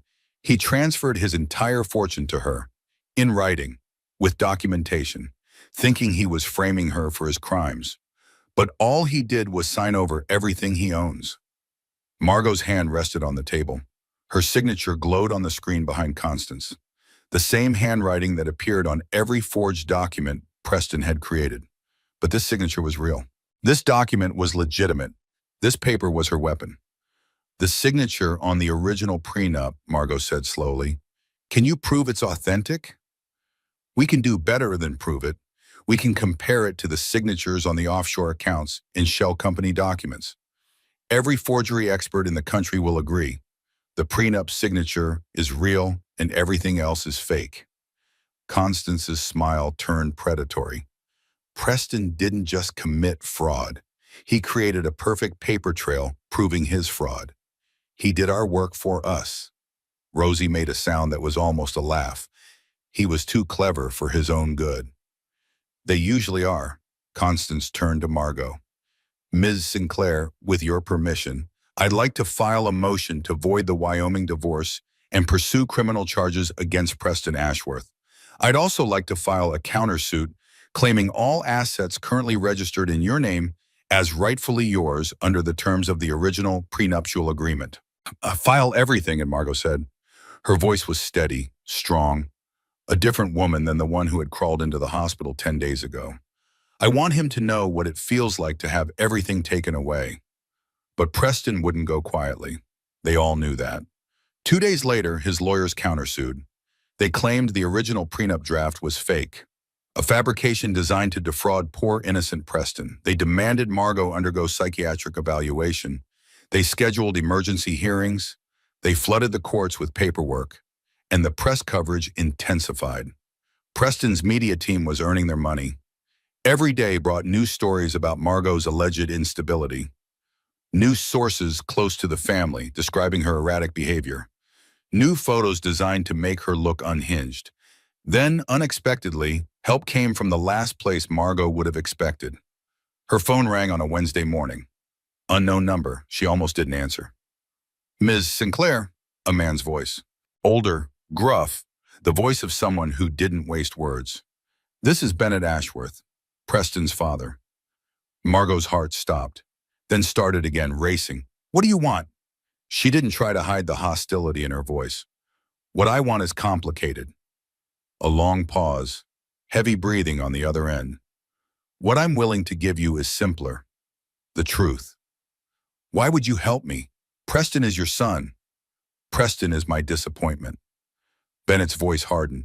I built Ashworth Holdings from nothing. My father was a dock worker. My mother cleaned houses. Every penny the family has, I earned with my own hands. I built an empire from scratch, and I watched my son turn it into a house of cards. Watched him lie and cheat and steal.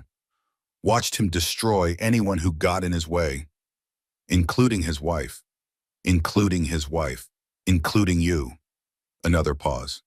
I tried to warn you. Before the wedding, I told you Preston had a darkness in him, but you were in love. You didn't want to hear it. Margot remembered that conversation.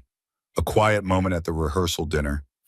Bennett pulling her aside, his face serious, his eyes sad. Preston is complicated, he had said. More complicated than you know. I hope you can handle what's coming. She had thought he was just being a protective father, worried about his son getting hurt. Now she understood. What are you offering? And she asked. I'll testify against my own son. Tell the court everything I know about the financial fraud, the hidden accounts, the forged documents. Tell them about the pattern of behavior going back 20 years. Bennett's voice caught. It won't make up for what he did to you. Nothing can do that. But maybe it can help you take back what's yours. Why? Why would you do this?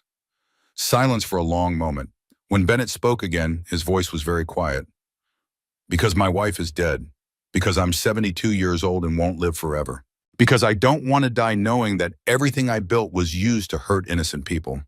Because I failed Preston as a father and can't fix that now, but I can at least stop enabling him. He cleared his throat. And because you're carrying my grandchild, that baby deserves better than what Preston is willing to give. I didn't just survive, Margot thought after she hung up the phone. I found strength in places I never thought to look. The war wasn't over, but the tide was turning, and for the first time, Margot could see the shore. Labor started at the worst possible moment. Margot was in a conference room at Constance's firm, 3 lawyers, 2 forensic accountants, stacks of documents for the court filing scheduled tomorrow. The final preparation before the battle that would decide everything. The first contraction hit at 2:15 in the afternoon, a tightening across her belly, pressure building and releasing. She dismissed it. Braxton Hicks, false labor. She still had 3 weeks until her due date. The second contraction hit at 2:22, stronger, longer, harder to ignore. The third contraction hit at 2:28. Her water broke. The ambulance ride to Mount Sinai was a blur. Sirens, speed bumps, medical personnel trying to sound calm while clearly concerned that the baby was coming too early. Margot clutching her belly, praying, begging. Please, not yet. Just a few more days. Dr. Whitmore met them at the entrance. 3 weeks early, not unusual given the stress you've been under, but we need to be careful. How are the contractions? Terrible, Margot gasped. Wonderful, I don't know. 14 hours of labor followed. 14 hours of pain and exhaustion and fear and hope intertwined. 14 hours of nurses checking monitors and doctors checking progress, and Margot wondering if she could really do this. Harriet arrived at hour 6. She refused to leave. I've negotiated with unions, the mob, and 3 separate mayors, she said, settling into the chair beside Margot's bed. I can handle some breathing exercises. Margot laughed despite the pain. Have you ever been present for a birth before? No, but I'm too old to start letting inexperience stop me. The contractions intensified. The crush of each one took Margot's breath away. Wave after wave of pressure. The smell of antiseptic and sweat filled the room. The monitors beeped their constant rhythm. Harriet's papery hand held hers, stronger than it looked, steadier than Margot expected. I'm scared, Margot admitted during a brief respite between contractions. Not of the birth, of what comes after. What if Preston wins? What if he takes her? What if I fight this hard and lose anyway? Harriet squeezed her hand. Then you'll have fought, and that matters. Even when we lose, the fighting matters. It teaches them we're not easy prey. She paused. But you're not going to lose. I didn't invest in losers when I was building my empire, and I don't invest in them now. At 2:47 in the morning on January 19th, Louise entered the world. 7 pounds, 3 ounces, perfect fingers, perfect toes, a full head of dark hair, and lungs that could wake the entire maternity ward. Margot held her daughter for the first time. This tiny, screaming, beautiful creature, the reason for everything, the motivation behind every battle she had fought and every battle still to come. "Hello, Louise," she whispered, tears streaming down her face. "I'm your mom. I'm sorry you're entering such a complicated world, but I promise you this, I will never stop fighting for you. Never." Louise stopped crying, her eyes opened, dark blue like all newborns. They would probably turn brown later, like her mother's, but for now they stared up at Margot with an intensity that seemed impossible for someone 12 minutes old. "I'm not running," Margot thought, "not anymore. This little girl is going to grow up knowing that her mother fought, that her mother won, that her mother stayed." The moment of peace lasted exactly 12 hours. At 3 in the afternoon, while Margot was still learning how to breastfeed and dealing with stitches and trying to figure out what these strange new sounds meant, a process server arrived at the hospital. Preston had filed an emergency custody motion. He wanted Margot declared mentally unfit. He wanted temporary custody of Louise pending psychiatric evaluation. He wanted his daughter. He had filed it 12 hours after her birth. "We knew this was coming," Claudia said, arriving at the hospital room an hour later. "We prepared for this." "I know, but knowing and experiencing are different things." Margot held Louise closer. The baby made a small sound, not a cry, just a murmur, a reminder of everything at stake. "The hearing is in 3 days," Claudia continued. "Constance is already working on it. We have Bennett's testimony lined up. We have the forensic evidence. We have everything we need." "Will it be enough?" Claudia didn't answer right away. That scared Margot more than anything else. "I don't know," Claudia finally admitted, "but I know we're going to find out." 3 days later, Margot stood in a Manhattan courtroom. 3 days postpartum, stitches still healing, breasts aching, body exhausted, but her mind was sharp, and her resolve was absolute. Louise slept in a carrier strapped to Margot's chest, a tiny warm presence, a heartbeat against her heartbeat, the reason she was standing here instead of hiding. Preston sat at the opposite table. Expensive suit, expensive lawyers, expensive confidence. He had the look of a man who expected to win because men like him always won. His father sat in the gallery, Bennett Ashworth, 72 years old, gray hair, tired eyes, ready to testify against his own son. The judge entered, Honorable Margaret Chen, 61 years old, known for her no-nonsense approach, known for caring more about evidence than reputation. Preston's lawyers spoke first. They painted a picture of a mentally unstable woman who had abandoned her husband, who had made wild accusations without evidence, who was clearly unfit to care for a newborn child.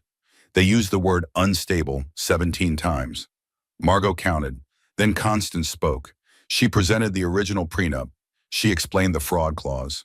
She walked through the offshore accounts and shell companies, the forged signatures and false documents. She explained how Preston had used his wife's identity to hide his money and planned to let her take the fall for his crimes. She called Rosie Patterson to testify. The young accountant's nervousness faded as she explained the paper trail in clear, precise terms. Numbers were her language, and she spoke it fluently. She called Bennett Ashworth. The old man walked to the witness stand. His eyes met Preston's for one moment. Father and son, a relationship that would never recover from this day. Then Bennett looked away. "Mr. Ashworth," Constance began, "please tell the court about your son's pattern of financial fraud." Bennett spoke for 45 minutes about the lies, the manipulations, the other women before Margot, the other schemes before this one. A lifetime of corruption that had built and built until it reached this moment. When he finished, Preston's lawyers had no response. They tried to object. tried to claim the testimony was irrelevant, but the damage was done. The judge called a recess. 30 minutes. Enough time for Margot to feed Louise. Enough time for her heart to slow down from its frantic racing. When court reconvened, Judge Chen delivered her ruling. Based on the evidence presented, I find Mr. Ashworth's custody petition to be without merit. The forensic evidence of financial fraud is compelling. The testimony from his own father is damning, and the so-called evidence of Ms. Sinclair's mental instability appears to be entirely fabricated. The gavel rose. All of Mr. Ashworth's assets, including those fraudulently hidden in Ms. Sinclair's name, are hereby awarded to Ms. Sinclair. Criminal charges will be referred to the district attorney. The custody petition is denied with prejudice. The gavel fell. The sound echoed through the courtroom. Wood against wood, final, absolute, like a door closing forever on her old life. Margot stood perfectly still. Louise stirred against her chest. The world kept spinning. She had won. After everything, she had won. 3 months later. Spring. New York was thawing. The last patches of snow melted from Central Park. The trees were budding. The air smelled like possibility, like new beginnings. Margot stood in the lobby of the building on Fifth Avenue, the Penthouse building, the place where she had been thrown out barefoot in the snow, the place where her old life had ended. Louise was in her arms, 3 months old now, brown eyes that had darkened from their newborn blue, dark hair that curled slightly at the ends, a personality that was already emerging. Stubborn, determined, her mother's daughter. Jerome stood behind the front desk, the same doorman who had watched her be expelled that December night, the same man whose daughter had helped save her. His eyes glistened as he looked at her now. "Welcome home, Miss Sinclair," he said. His voice wavered slightly. "Welcome home." 2 words, a simple phrase, but it meant everything. "Thank you, Jerome." Margot reached out and squeezed his hand. "Thank you for everything." She stepped into the elevator, the same elevator that had carried her down to the lobby, the same elevator where she had seen her reflection and not recognized herself. The doors closed, the elevator rose, floor by floor, the numbers ticking up like a countdown to her new life. When they opened again, she was standing in the penthouse. Her penthouse now. Every piece of art on the walls, the Monet in the living room, the Picasso in the hallway, the contemporary sculpture she had never liked, but Preston insisted on keeping. Every stick of furniture, the Italian leather sofas, the antique writing desk, the dining table that seated 20 for the parties they used to throw, every crystal chandelier, every silk curtain, every marble surface, every designer lamp. Hers, all of it hers. $212 million worth of assets, 17 shell companies, real estate in 3 countries, a shipping empire that had been in the Ashworth family for generations, and all of it hers now. And standing in the living room, surrounded by police officers and moving boxes, were Preston and Vivian. They had 30 minutes to collect personal items. That was what the court order said. 30 minutes in a police escort and nothing more. Preston turned when he heard the elevator. His face was pale, thinner than it used to be. 3 months of legal battles and criminal charges had taken their toll. He looked older, diminished, like a balloon slowly deflating. "Margot." He said her name like a curse. "Preston." Vivian stood behind him, no longer glowing, no longer confident. Her pregnancy was advancing, but she looked exhausted, beaten. Her designer clothes hung on her frame. The smile that had mocked Margot in December was nowhere to be seen. "You think you've won?" Preston asked. His voice shook with barely contained rage. "You think this is over? I'll appeal. I'll fight. I'll drag this out for years." Margot didn't flinch, didn't look away, didn't let him see any fear. "I don't think anything, Preston. I know." She stepped further into the room, her bare feet on the marble floor, the same floor she had stood on 3 months ago. "I know you tried to destroy me. I know you almost succeeded. I know you threw me out barefoot in the snow while I was 8 months pregnant with your child." She paused, let the words sink in, let him remember what he had done. "And I know you're going to spend the next 15 years in federal prison thinking about the woman you threw out barefoot in the snow." Preston's jaw clenched, his hands curled into fists. For a moment, Margot thought he might lunge at her, but the police officers shifted closer, a subtle reminder that he was no longer in charge. "Preston," Vivian said. Her voice was thin, frightened. The voice of someone who had finally realized she had bet on the wrong horse. "Preston, do something." Preston said nothing. For once in his life, complete silence. The 30 minutes passed. The moving boxes were filled with what little they were allowed to take. Personal items only. Nothing of value. Nothing that mattered. The police officers escorted them to the elevator. Preston looked back once. His eyes met Margot's. There was hatred there. But underneath it, something else. Something that looked almost like respect. Almost like recognition of an equal. Then the elevator doors closed, and he was gone. Margot walked through the penthouse, room by room, touching the walls, running her fingers over the furniture, remembering. The living room where they had celebrated their engagement. The kitchen where they had cooked together on lazy Sundays. The bedroom where they had made love. Where they had conceived Louise. All of it tainted now. All of it stained by the knowledge of what he had been planning while she was happy. But also hers, to remake, to reimagine, to transform into something new. She stopped in the nursery, the room she had designed for a different life. The walls painted a soft yellow, the furniture carefully chosen, the mobile hanging over the crib, waiting for a baby that had finally arrived. Louise made a sound, a happy gurgle, as if approving of her new surroundings. "What do you think, baby girl?" Margot whispered.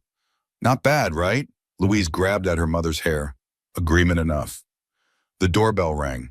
Margot answered it. Harriet stood in the hallway, 80 years old, still fierce, still formidable, still wearing Chanel. Behind her, Claudia and Rosie waited with champagne. "First time in this penthouse," Harriet said, stepping inside. Her eyes swept the room, taking inventory, approving. "Not bad for a napkin investment." Margot laughed. For the first time in months, a real laugh, full and genuine and free. "I have something for you." She retrieved an envelope from the counter. Inside, a check, every cent Harriet had loaned her, plus interest, plus a bonus for believing in her when no one else did. Harriet looked at the check, then tore it in half. "Consider it a graduation present," she said, "from one ruthless woman to another." "I can't accept that. It's too much." "You can and you will." Harriet's voice left no room for argument.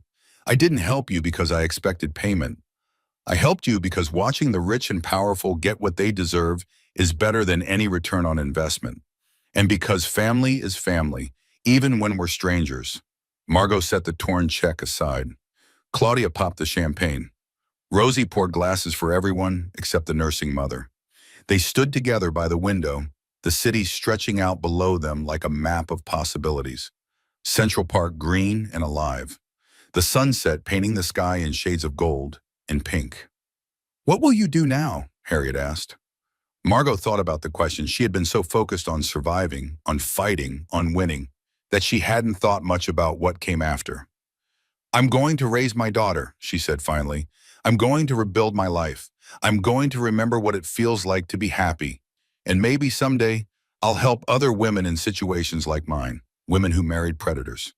Women who lost everything. Women who need someone to believe in them when the world doesn't." That sounds like a good start. They watched the sun set in silence. 4 women, different ages, different backgrounds. A shared understanding of what it meant to be underestimated, what it meant to fight back, what it meant to win. Louise began to fuss, hungry. Margot had learned to read the signs. "I should feed her," Margot said. "Thank you, all of you, for everything." Harriet reached out, touched Margot's cheek, a gesture so tender it was startling from someone so fierce. "Your mother would be proud of you," she said quietly. "I know we didn't end on good terms, but if she could see you now, see what you've become, she would be so proud." Then they were gone, the elevator doors closing behind them, leaving Margot alone with her daughter and her victory and the sunset painting the windows gold. Later that night, Louise sleeping in the nursery, Margot stood at the window again. The city glowed beneath her. Millions of lights. Millions of lives, millions of stories. Some happy, some fun, some just beginning. He thought he was getting rid of dead weight, she realized. Turns out I was the only thing keeping him afloat. And now I own the ocean. The thought made her smile. 1 year later, December. The anniversary. Snow fell over Manhattan, light flakes drifting down from a gray sky. The same kind of snow that had fallen the night everything changed. Margot bundled Louise in cashmere, a winter coat, warm boots, mittens with little bears on them. Everything her mother had been denied on that terrible night. They walked together on Fifth Avenue, mother and daughter, the same street where Margot had stumbled barefoot, the same sidewalk where she had collapsed, the same corner where the stranger had called for help. The city was decorated for Christmas, lights in every window, trees on every corner. The smell of chestnuts and hot chocolate impossibility. Louise pointed at the snowflakes. She was walking now, unsteady but determined, her mother's daughter in every way. Mama, cold. Not for us, baby girl, not anymore. They passed a pharmacy, a woman huddled against the wall. Different pharmacy than before. Different woman. But the desperation was the same. The look of someone who had lost everything. Margot stopped, knelt down, met the woman's eyes. There's a shelter on 42nd Street, she said. St. Anne's. Tell them Margot sent you. They'll take care of you. She pressed $200 into the woman's hand. Thank you, the woman whispered. God bless you. Stay warm. It gets better. I promise. Margot stood, took Louise's hand, walked on. The revolving doors of the penthouse building spun. Margot walked through, head high, daughter warm, home waiting. Jerome smiled from behind the desk. Welcome back, Ms. Sinclair. Good to be back, Jerome. The elevator rose. The doors opened. The penthouse spread out before them. Louise ran inside, giggling, exploring, finding new corners to investigate, new wonders to discover. Margot stood in the doorway, one more moment, one more breath. The Christmas tree twinkled in the corner. She had decorated it herself this year, red and gold ornaments, white lights, a crystal star on top. But this tree held different memories now, not the bitter taste of betrayal, the sweet promise of new beginnings. She stepped inside, into her home, into her life, into the future she had built from the ruins of everything she lost. Outside, the snow continued to fall, soft and gentle, covering the city in white. But Margot was inside now, safe now, warm now, home. She didn't look back. And that is how a woman who was thrown out barefoot in the snow became the owner of everything her husband tried to steal. If this story touched your heart, if you felt her pain and cheered for her victory, I have a small favor to ask. Hit that like button. It tells me you want more stories like this one. Drop a comment below. Tell me what moment made you the angriest. What moment made you cry? What moment made you cheer? Share this with a friend who needs to hear that it is never too late to fight back. And if you haven't already, subscribe and turn on notifications. Because every week, I bring you stories of women who refuse to stay down. Thank you for listening. Until next time.